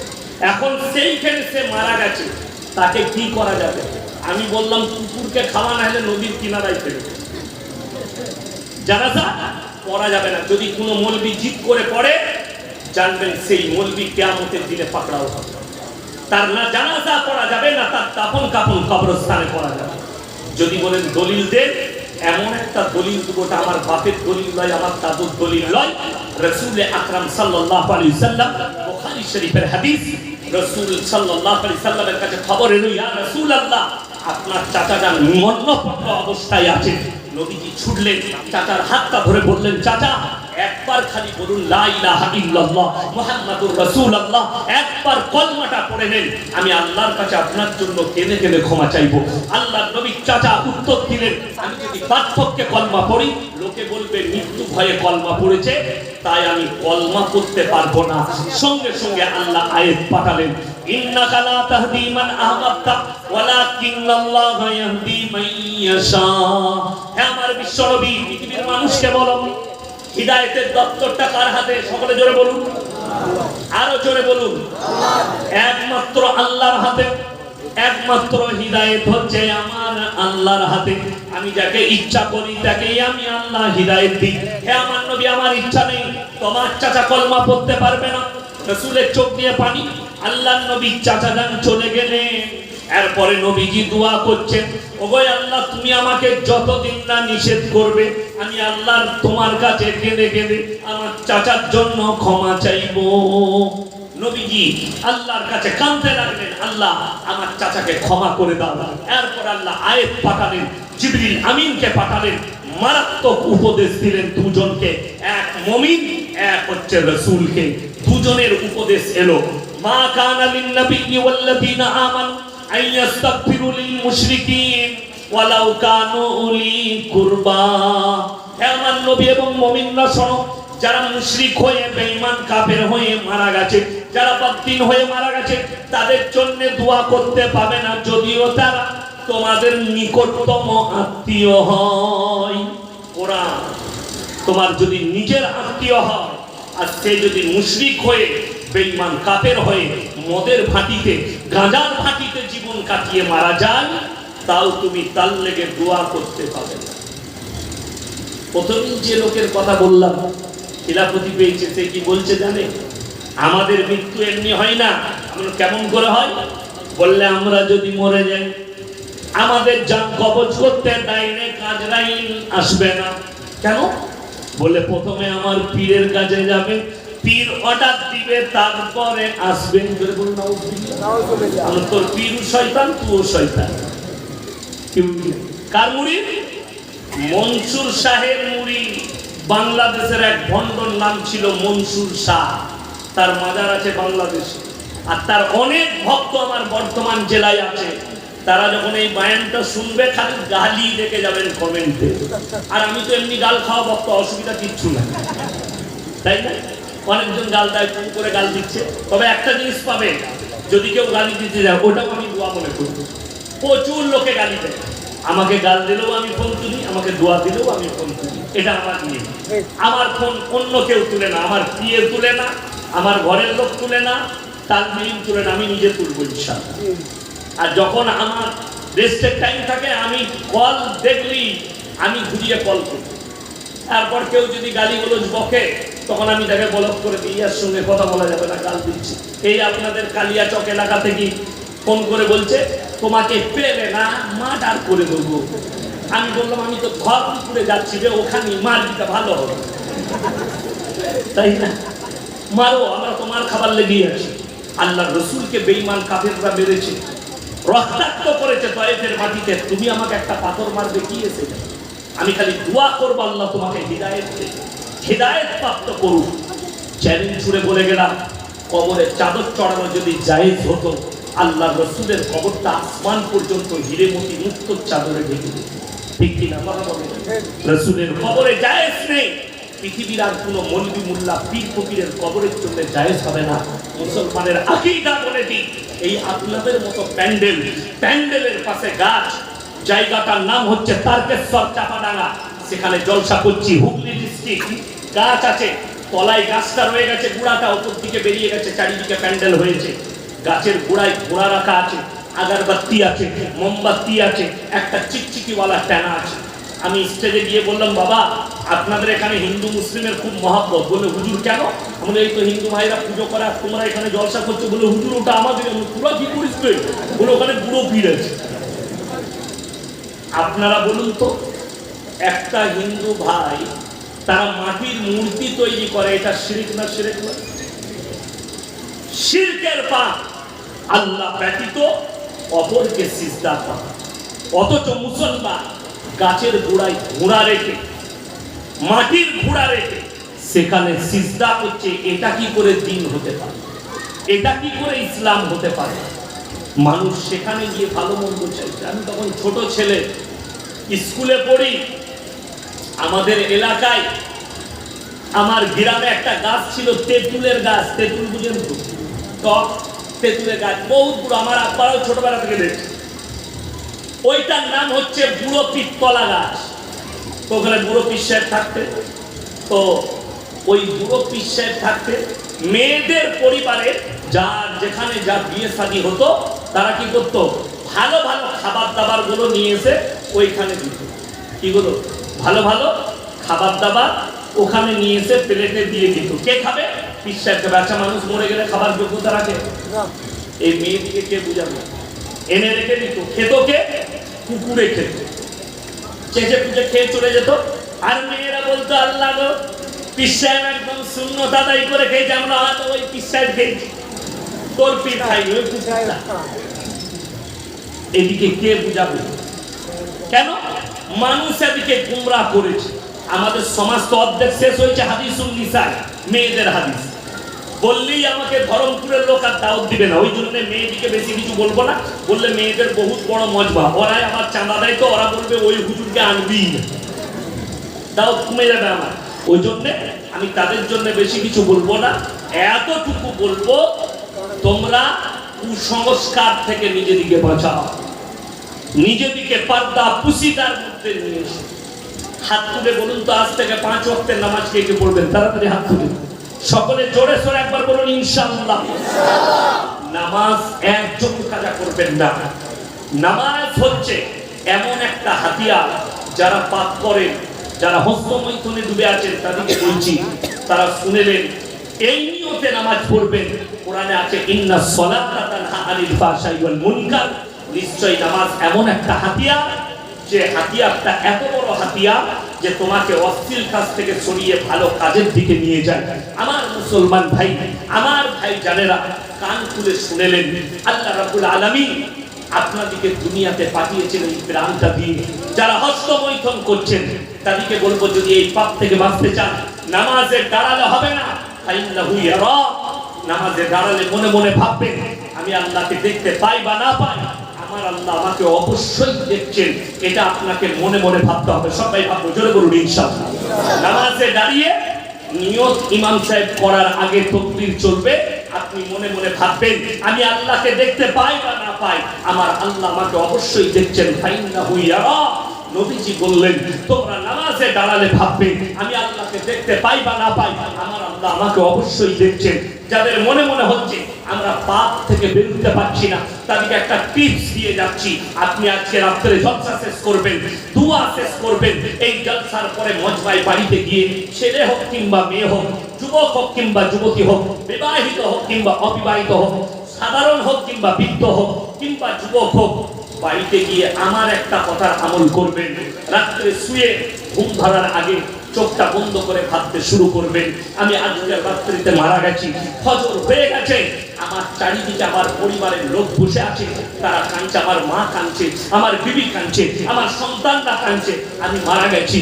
আমার চারিদিকে বসে তারা বলা বলি করছে, কালকেই তো আমার সাথে ভাত খেলো, এই রাতের বেলায় তো লোকটা সুস্থ ছিল, আমি মারা গেছি। এরপরে যখন 10টা 11টা বেজে গেল, আমাকে কাঁধের উপরে শোয়ানো হয়েছে, আমাকে কুলের গরম পানি দিয়ে আমাকে গোসল দেওয়া হচ্ছে, আমি দেখতে পাচ্ছি আমাকে গোসল দিচ্ছে। তারপরে আমাকে কাফন পরানো হলো, আমার লাশটা বললো লাশটা তোল, সবাই বলছে লাশটা তোল। আমার লাশ চলে গেল কোথায়? একবারই জানাজার ময়দানে। জোহরের নামাজ হলো, জানাজার ময়দানে জানাজার নামাজ আদায় হয়ে গেল, আমাকে কাঁধে করে কবরস্থানে নিয়ে যাচ্ছে, কবরস্থানে শোয়ানো হয়েছে। শোয়ানোর পরে মানুষ বলছে তাড়াতাড়ি বাঁশগুলো দাও, তাড়াতাড়ি মাটিটা দাও। একজন বলছে লাইন কর, আমাকে তাড়াতাড়ি দিতে যাওয়ার বাড়িতে কাজ আছে। কেউ আর দাঁড়ায়নি, সেই কবরে আমি একা এবং আমার আল্লাহ রাব্বুল আলামিন আছে আমার সাথে, আর কেউ নেই। আপনার পরের দিন থেকে আমলের দরজাটাই পরিবর্তন হয়ে যাবে। আপনার নামাজ আর জীবনে কাজা হবে না, আপনার তাহাজ্জুদ আর কাজা হবে না। পাপ করতে গেলে আপনার মনকে বাধা দিবে, এই ইবাদতটাই বাধা দিবে। আমার ভাই, আপনি মুরাক্কাবা করুন প্রত্যেক দিন। যদি বলেন মুরাক্কাবা কি, রাতের বেলায় এশার নামাজ পড়ে খানাকে হয় নিজের বিছানায় নিরালায় বসে, নাহলে মসজিদের এক কোণে বসে আপনি ভাবতে থাকুন, সারা দিন আমি যতগুলো পাপ কাজ আমার দ্বারা ভুলবশত হয়ে গেছে, আল্লাহ তুমি এই পাপ থেকে আমাকে মুক্তি দান করো, আল্লাহ ক্ষমা করে দাও। সেই পাপগুলোর ক্ষমা চান। আর যে ভালো কাজগুলো মনে পড়বে যে আল্লাহ এই ভালো কাজ তুমি আমার দ্বারা করিয়েছো, যেটা মনে করবে আল্লাহর শুকর আদায় করবেন, আল্লাহ তুমি আমাকে করিয়ে নিয়েছো। জোরে বলুন ইনশাআল্লাহ। আপনি এটা করুন, আপনার আমলের দিকটা পরিবর্তন হবে। প্রত্যেকটা ভাইকে বলে যাচ্ছি, বাচ্চাকে মক্তবে পাঠান, মক্তবে পাঠান। সন্তান কোন মলবি কোনদিন আমরা বলিনি, আজকে আমি ইয়াসিন এতগুলো মানুষের সামনে বলে যাচ্ছি, কোন মলবি বলেনি, আর কোন মলবি এটাও বলবে না যে আপনার ছেলে হাফিজে কোরআন হয়েছে, এরপরে তাকে ইমামতি করতে হবে, না হলে মাদ্রাসায় পড়াতে হবে, কেউ বলেনি। আর আমরা জীবনে বলবো কেন? আপনার ছেলের বয়স 7 বছর, 3 বছর লাগবে আমাদের কাছে হাফিজে কোরআন মাদ্রাসায় যেতে। 3 বছরে হাফিজে কোরআন হয়ে যাবে। এরপর 3 বছরে যদি হাফিজে কোরআন হয়ে যায়, সেই ছেলেটাকে এরপরে ভালো কলেজে দেন, ভালো কনভেন্টে দেন, আপনি মিশনে দেন। সেই ছেলেটা ডাক্তার হোক, মাস্টার হোক, প্রফেসর হোক, ইঞ্জিনিয়ার হোক, তার দ্বারা দিন বিক্রি হবে না, তার দ্বারা ইসলাম বিকৃত হবে না। সে যেখানেই থাকবে ইমানের উপরে টিকে থাকবে। আমি কালকে গিয়েছিলাম একটু এগিয়ে মেদিনীপুরে রাধামণি হাট, সেখানে শুধুমাত্র মশারির কারবার আছে আর বিছানার চাদরের ব্যবসা আছে। ওইখান থেকে পশ্চিম বাংলায় সাপ্লাই হয়। তো আমার আবার অনেকগুলো ছাত্র আছে। একজন হাজি সাহেব আছেন, হাজি জয়নাল সাহেব, তিনি আব্বাজিকে ফোন করে বলেছিলেন মাদ্রাসার লেগে কিছু বেডশিট দেবো, তিনি দিয়েছেন। কালকে 40টা মতো বেডশিট দিয়েছেন। তো বাড়ির জন্যও কিছু নিলাম। ওইখানে দোকান আছে কারি আপনার জামশেদ, আমার আব্বাজির ছাত্র, ওয়াজাকাতা ঠিক আছে, লাখ লাখ টাকার মালিক। কারি হাফিজুর রহমান আমার আব্বাজির ছাত্র। আমি যখন বাচ্চা ছেলে আমাদের মাদ্রাসায় পড়েছি, কিন্তু বড় ব্যবসায়ী মুফতি আব্দুল সালাম সাহেব, ওখানেই বাড়ি তমলুক থানায়। তো ওনারও বিরাট কোটিপতি ব্যবসা আল্লাহ দিয়েছে। কেন? এটা নয় যে আলেম হওয়ার পরে মাদ্রাসা মসজিদই থাকতে হবে আপনার সন্তান, তো ব্যবসা করে খাবে, ওয়াজাকাতা ঠিক থাকবে। ওই জন্য আমার মুসলমান ভাই, আমি আপনাদেরকে অনুরোধ করে যাচ্ছি, প্রত্যেকটা ভাই নিয়ত করলেন আমরা আমাদের জীবনে ত্রুটিগুলো আমরা ফিরিয়ে আনবো, জোরে বলুন ইনশাআল্লাহ। পাপ মুক্ত জীবন গড়ুন। কিয়ামত করিবা। বেঈমান কাফের চারিদিকে আপনাকে থাকবে, আপনি অনুভবও করতে পারছি না আমরা। দেখুন তারা কিভাবে পাপগুলোকে মডেলিং করে দিয়েছে। একটা পরব এনেছে তারা, ভ্যালেন্টাইন ডে, কিন্তু কাজ হচ্ছে জিনা করা। কাজটা কি করে? ছেলে মেয়েরা পার্কে গিয়ে জিনা করছে, নাম দিয়েছে ভ্যালেন্টাইন ডে। এটা ইহুদিদের দেওয়া নাম, ইহুদি নাসারাদের দেওয়া নাম। নাম দিয়েছে রোজ ডে, নাম দিয়েছে প্রপোজ ডে, নাম দিয়েছে চকলেট ডে, নাম দিয়েছে কিস ডে। 100% প্রত্যেকটাই হচ্ছে জিনা। আর কোরআনে আছে ওয়ালা তাকরাবুজ জিনা ইন্নাহু কানা ফাহিশা ওয়া সাআ সাবিলা। ব্যভিচার করা তো দূরের কথা, যে রাস্তায় ব্যভিচার হয় সেই রাস্তার ধারে পাশে যাতায়াত করো। দুঃখের সঙ্গে বলছি, কাল আমার যেখানে জলসা আছে, ধানবাদ জেলা চন্দন কিয়ারি, আমি আমার আসানসোল বিশালঘর ব্রিজ পেরিয়ে যাব। দুঃখটা কি জানেন? আসানসোল টাউন পেরিয়ে একটা পতিতালয় আছে, নাম হচ্ছে নিয়ামতপুর। বহু মেয়ে দেহ ব্যবসা করে, দেহ ব্যবসার আড্ডা খান। আমি তাদেরকে বলেছি हमारा प्रोग्राम 12 बजे खत्म करना, अगर डेट लेना है तो लो, ना तो हमें छोड़ दो। बोले हजरत क्यों? हमने इसलिए कि 2 बजे से पहले मेरे को आसानसोल कवर करना। দুটোর পরে যতগুলো গাড়ি যায় তাদেরকে আটকায় পুলিশে, আর বলে 500 করে মাথা পিছু টাকা দেয়। কেন? ওইখান থেকে আসছে। ইসলাম কত সেফটি জানে, শিক্ষিতরা শুনে যান। ইসলাম ইজ দা সেফটি। পৃথিবীতে যত ধর্ম আছে, ইসলামের মতো সেফটি ধর্ম পৃথিবীতে আর কিচ্ছু নাই। জোরে বলুন সুবহানাল্লাহ। আর একটাও ধর্ম নাই ইসলামের মতো। যদি বলেন কেন, তার একটা প্রুফ দিই। ইসলামে এমন একটা জিনিস আল্লাহ দিয়েছে, ওয়াদরিব খুমুরিহিন্না আলা জুনুবিহিন।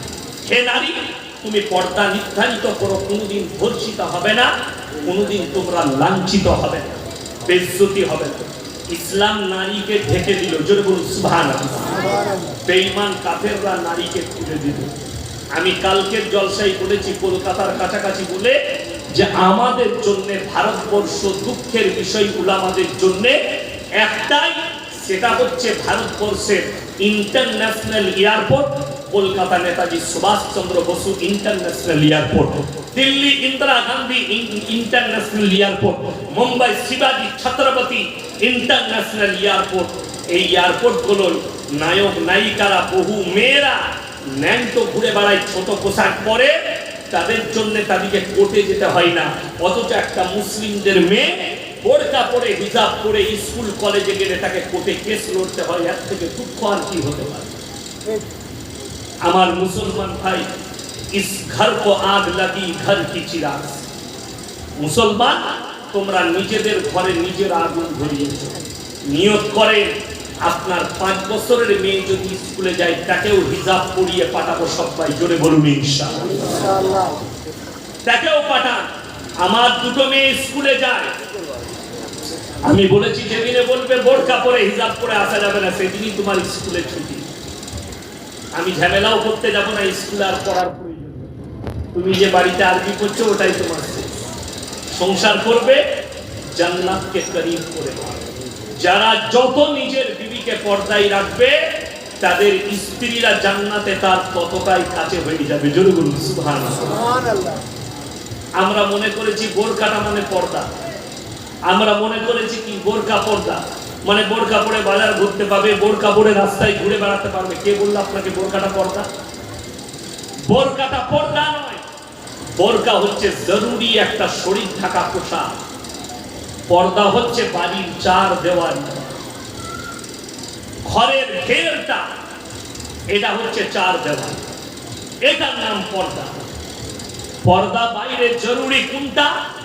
যদি তার কাছের আত্মীয় মারা যায়, তখন সে সেই কাপড় দিয়ে থাকবে, যে কাপড়ের দ্বারা বাইরে থেকে দেখে যেন বোঝা না যায় এর ভেতরে যে নারীটা যাচ্ছে তার শরীরের অঙ্গ ক্ষেত্র। দ্বিতীয় নম্বর, তার শরীর যদি গুরুতর অসুস্থ হয়, তখন সে ওইভাবে শরীর থেকে ডাক্তারের কাছে যাবে। তৃতীয় নম্বর, হজ ফরজ হলে হজ করতে যাবে। এখন দুঃখের কথা একটা বলি, মায়েরা গাল দিবে, কিন্তু এটা অতি সত্য কথা, বাস্তব। এখন বর্তমানে 100টার মধ্যে 98টা মা বোন স্বামীর অর্ডার লাই না, কুটুম ঘর যায়, বাজারে যায়। ঠিক বললাম না ভুল বললাম? এরা মনে করে স্বামী আছে বোম্বেতে, এই যাবে বোনের ঘর ঘুরতে। কোথায় যাচ্ছ? ও তোমাকে জানতে হবে না তো, আমাদের এখানে ইচ্ছা যাচ্ছি। তো তুই লেগেলে তোর জাহান্নামটা কাছে হয়ে গেল। স্বামীর অর্ডার ছাড়া পায়ের নখটা বের করতে পারবে না। হাদিস উলামাদের কাছ থেকে শিখেলেন, যেদিন থেকে পর্দা ফরজ হয়েছে, আল্লাহ রাসূল সাল্লাল্লাহু আলাইহি সাল্লাম এবং সাহাবীর বিবিরা পায়ের নখটা পর্যন্ত নিজের হুজরাখানা থেকে বের করে। আমি কেন বুক ফুলিয়ে বলছি? আপনারা যেমন আমাকে মোবাইলে দেখেছেন, গোটা পশ্চিম বাংলার আমার জেলার হিন্দু মুসলিমরাও আমাকে চিনে, হিন্দুরাও চিনে যে এটা ইয়াসিন স্যার। বর্ধমানের সব থেকে দামি মিষ্টির দোকান রাধা বল্লভ মিষ্টান্ন ভান্ডার, তারাও আমাকে চিনে, প্রণাম করে আমাকে। রমজান মাসে আমাকে তার ছেলে একটা মিষ্টির প্যাকেট গিফট করেছিল, হুজুর এটা আপনার জন্য বানিয়েছি, আপনি খাবেন। মিষ্টিটা 1 মাস রাখা ছিল, ফ্রিজে নয়, বাইরে, কিচ্ছু হয়নি, এত ভালো মিষ্টি বানিয়েছে। তো তারাও চিনে। যদি একটা দোকানি প্রমাণ দিতে পারে ইয়াসিন সাহেবের স্ত্রী মা বোরকা পরে এসে একটা রুমাল কিনেছে, আমি মৌলভী শওকতের বেটা জীবনে আর এই সমাজকে মুখ দেখাবো না। চ্যালেঞ্জ, আমাকে খালি প্রমাণ করে দিবেন, আমার জেলায় গিয়ে দোকানিটার সামনে প্রমাণ করাবো, একদম হিয়া খুলাসা। আমি আর কমকে মুখ দেখাবো না। আমি ব্যবসা করি, ব্যবসা করে খাবো, ব্যবসা করে খাবো, মুখ দেখাবো না, যেহেতু আমি মিথ্যা বলেছি। আপনি আসুন, যদি আমার এলাকা গরিবরারও দূরের কথা, আপনি বলবেন হয়তো আপনি গরিবদের বিয়েতে যান না, বড় লোকের বিয়েতে যান।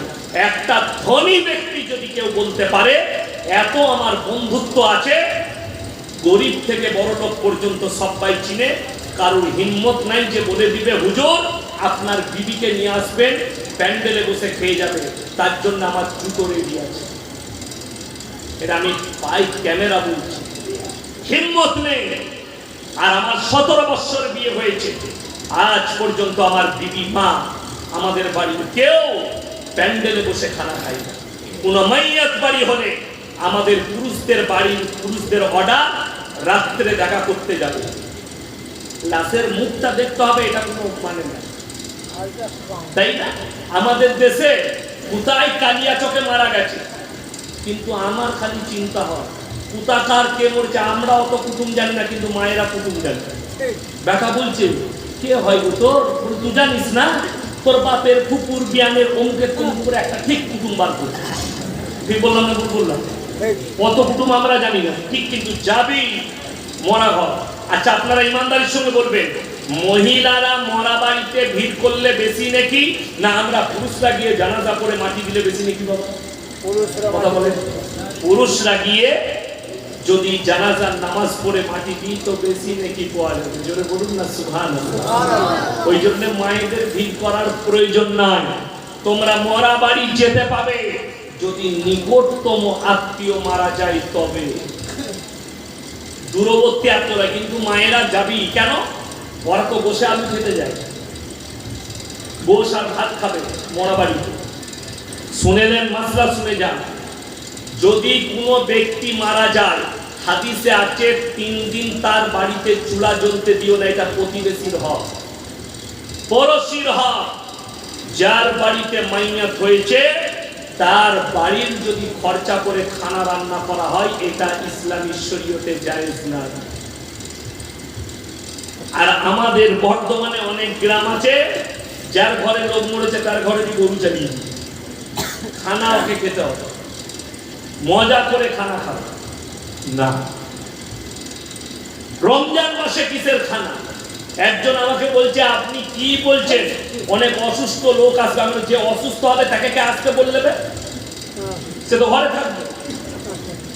আচ্ছা লোক যদি মারা যায়, অসুস্থ ব্যক্তির জন্য আসাটা ফরজ না ওয়াজিব না সুন্নত না নফল? কিছুই নয়। না এলে আরো ভালো। তুই কি করতে খুঁড়ি খুঁড়ি আসবি? তুই চলতে পারছিস না, হ্যাঁ, বেটা যদি হয় বেটাকে দেখতে এসেছে, যদি নিজের জামাই হয় গাড়ি করে জামাইকে দেখতে এসেছে, বিষয় আলাদা, সেটা একটু আধটু প্রতিবেশীর লোক খাওয়াবে, কিন্তু আমভাবে খানা করছে। মানুষ মরে গেলে আমাদের সমাজে 40 দিনের খানা হয়, 3 দিনে মিলাদ হয়, সাতার ফাইদা হয়, ঘাটে উঠা হয়, নফুল হয়। কোন মৌলবি যদি কোরআন হাদিস থেকে প্রমাণ দেয় আমি মৌলবি শওকতের বেটা, তার জুতোর মালা পরে বাড়ি যাবো এইখান থেকে, ধরমপুর থেকে। ইসলামে বাপ মরে গেছে, আপনি দোয়া করুন বাপের জন্য, কে নিষেধ করছে? বাপের জন্য দান করুন, দোয়া করুন, যে কোনো দিন করুন, কবর জিয়ারত করুন, কবরে গিয়ে বাপের জন্য হাত তুলে দোয়া করুন, কেউ নিষেধ করে। কিন্তু আপনি বলছেন 40 দিনই মিলাদ করতে হবে, এর থেকে বড় কাঁচা বেদাত আর কিছু হতে পারে। ওই জন্য প্রত্যেকটা ভাইকে বলছি, আল্লাহ তাআলা আমাদের সকলকে শিরক বিদআত থেকে হেফাজত করুক, জোরে বলুন আল্লাহুম্মা আমিন। আল্লাহ আমাদের সকলকে পাঁচওয়াক্ত নামাজ পড়ার তৌফিক দান করুক, বলুন আমিন। আমার ভাই, আপনারা আমার জন্য দোয়া করবেন, আমি আপনাদের জন্য দোয়া করব। আমার পরবর্তী যিনি আসছেন উস্তাদুল আসাতিজা দারুল উলুম দেওবন্দের মুহাদ্দিস আসছেন, বড় উঁচু তবকার মানুষ, ওনাদের জুতো সোজা পরানোর যোগ্যতা আমাদের নেই, আল্লাহ বলার তো তৌফিক দিয়েছে, বলে ফেললাম। ওনারা আমাদের উস্তাদ, আমার আব্বাজির যিনি খাসান খাস, আমার আব্বাজি যিনার খিলাফতি পেয়েছেন, তিনি হচ্ছেন হযরত মাওলানা মুফতি ইউসুফ সাহেব কাউলি। দারুল উলুম দেওবন্দের শুধু নয়, এখন ভারতবর্ষে সব থেকে বেশি কিতাবের মুসান্নিফ তিনি, এবং আমার মাদ্রাসায় প্রায় আছে। আমি হযরতকে বলছিলাম যে আমাকে যদি মালুম থাকতো, আমি যদি জানতাম যে হযরত আসছে, তো আমি টিকিটটা বলতাম দুর্গাপুর থেকে করতে, আমার গাড়িতে নিয়ে গিয়ে সকালে আমার মাদ্রাসায় একটু দোয়া নিয়ে তারপর আমি চাপিয়ে দিতাম। তো আমরা কিসমত ভাবতাম নিজেদেরকে। তো আপনারা বড় ভাগ্যবান, দেওবন্দে যদি কেউ যান, ইনাদের সঙ্গে সরাসরি দেখা করতে পাবেন না, অ্যাপয়েন্টমেন্ট দিতে হবে, তবে দেখা করতে পাবেন। সেরকম মানুষকে এখানকার এই গ্রামের ইমাম উলামারা হাজির করেছে, ইনাদের শুকর আদায় করুন। আমি শুকর আদায় করছি, এরকম একটি ব্যক্তির সঙ্গে আমি স্টেজ পেয়েছি, আমি নিজেকে ভাগ্যবান মনে করছি। আল্লাহ তাআলা আমাদের সকলকে কবুল করুক, আজকের এই মজমাকে কবুল করুক। দেখুন, উনি আমাদের মেহমান। আর দারুল উলুম দেওবন্দ শুধু এই ভারতবর্ষ নয়, গোটা ওয়ার্ল্ডের এমন একটি মাদ্রাসা, গোটা পৃথিবী জুড়ে এই দারুল উলুমের ছাত্র আছে, গোটা পৃথিবী জুড়ে। এবং এই মাদ্রাসার এমন একজন হাস্তি ছিলেন, যিনি হচ্ছেন মাওলানা আনোয়ার শাহ কাশ্মীরি রহমাতুল্লাহ আলাইহি। তিনি বলতেন, अगर मैं कोई चीज एक मर्तबा देख लेता हूं तो 40 साल तक नहीं भूलता। আমি ওনার সন্তানের দরজগাটা দেখেছি, জামিয়া ইসলামিয়া ঢাবের গুজরাট। মাওলানা আনজার শাহ কাশ্মীরি রহমাতুল্লাহ আলাইহি শেষ জীবনে সেখানে বুখারীর দরস দিয়েছে। তিনার ক্লাসটা খুলে দেখানো হতো, চোখ দিয়ে পানি আসতো, মনে হতো এখনো হযরত বসে পড়াচ্ছে, পরিষ্কার পরিচ্ছন্ন। দরজগা খুলে দিলে মনে হতো এখানে এখনো বসে আছে। দারুল উলুমের আখলাক চরিত্র একটা বলে দিই, আপনি ফেসবুক আর ইউটিউব খুলে দেখুন, একটা দারুল উলুম দেওবন্দের উস্তাদকে দেখতে পাবেন না সমুদ্রের ধারে বউ নিয়ে ঘুরে বেড়াচ্ছে, সমুদ্র বিচে ঘুরে বেড়াচ্ছে। বাংলাদেশের বড় বড় বক্তারা সমুদ্রের ধারে গিয়ে ফটো তুলে ছাড়ছে, অমুক জায়গায় সমুদ্র বিচে ঘুরতে এসেছে, ফেসবুকে ফটো ছাড়ছে ভাইরাল হওয়ার জন্য। দারুল উলুমের এমন শিক্ষক আছে শেখ ইউনুস সাহেব রহমাতুল্লাহ আলাইহি, যদি ওনার সামনে কেউ মোবাইল তুলে দিত, মোবাইল বেরিয়ে ভেঙে দিত, বন্ধ করো মোবাইল। ওনার যতজন ছবি তুলেছেন সব লুকিয়ে সামনে। আমি একবার মুলাকাত করতে গেলাম, আমার দিকে তাকাইছে, আমি ছুটে পালিয়ে গেছি, তাকানোতে পালিয়ে গেছে, এত জালালি চোখ ছিল হযরত। আর যেই যেত সালাম আলাইকুম, মুলাকাত হয়ে গেল, अल्लाह आपको जज़ाए खैर अता फरमाए। बस दुआ दीते किताब मुताला शुरू হয়ে গেল নাহলে নামাজে সারা জিন্দেগিটা কিতাব আর নামাজের উপরে কাটিয়ে কিতাব আর নামাজ। হযরত মাওলানা জাকারিয়া সাহেব আলাইহির রহমান শেষ জিন্দেগিটা কাটিয়েছেন মদিনা। তিনি একটা বই লিখেছেন मौत के याद, तार हेडिंगे लिखे दिएছেন मदीने की कंकरों में बैठकर मैंने ये किताब लिखा। তিনি যখন মতকে ইয়াদ এসেছে কিনা শেষ জীবনে মদিনার কাপড়ের উপরে বসে তিনি বইটা লিখেছেন আর তার হেডিংয়ে লিখেছেন मदीने की कंकरों में बैठकर मैंने ये किताब लिखा मौत की याद। দোয়া করবে হয় আমার আব্বাজি না হলে আমি ওই বইটা খুব তাড়াতাড়ি বাংলায় ট্রান্সলেট করে আপনাদের কাছে পৌঁছাবো। সকলে জোরে বলুন ইনশাআল্লাহ। দোয়া দিবে তাহলেই হবে। আর আপনাদেরকে বলে যাচ্ছি মাদ্রাসার উলামা দিকে আলেম দিকে শ্রদ্ধা করবেন। সকলে জোরে বলুন ইনশাআল্লাহ। জেনে রেখে দিবেন যেখানে যাই হোক উলামারা আপনাদের সামনের দরজায় থাকবে। যদি জানবেন যেখানে আলেমরা প্রথম শ্রেণীতে আছে জানবেন এটা মনে হয় শরীয়ত সম্মত কাজ হতে পারে। যে জায়গায় শরীয়ত বলে চলছে আর প্রথম শ্রেণীতে আলেমরা নাই জানবেন এটা বদদিন ছাড়া আর কিছু হতে পারে না। এটা শরীয়তের নাম দেওয়া হয়েছে। যেমন একটা মুহররম, যেমন 12ই রবিউল আউয়ালের মিছিল বের হওয়া, সেখানে কোনো মৌলবীরা থাকে না অথচ সেখানে ডিজে বাজানো হয়, গান বাজানো হয়, ড্যান্স করা হয় নবীজির জন্মদিন উপলক্ষে, যেটা সরাসরি শরীয়তে হারাম। আল্লাহ আমাদের সকলকে হারাম কাজ থেকে হেফাজত করুক, আমাদের সকলকে বুরাই থেকে হেফাজত করুক। আপনারা আমার জন্য দোয়া রাখুন, আমি আপনাদের জন্য দোয়া রাখি। ওয়া আলাইনা ইল্লাল বালাগ। আসসালামু আলাইকুম ওয়া রাহমাতুল্লাহি ওয়া বারাকাতুহু। সবাই দরুদ শরীফ পড়ুন। আল্লাহুম্মা সাল্লি আলা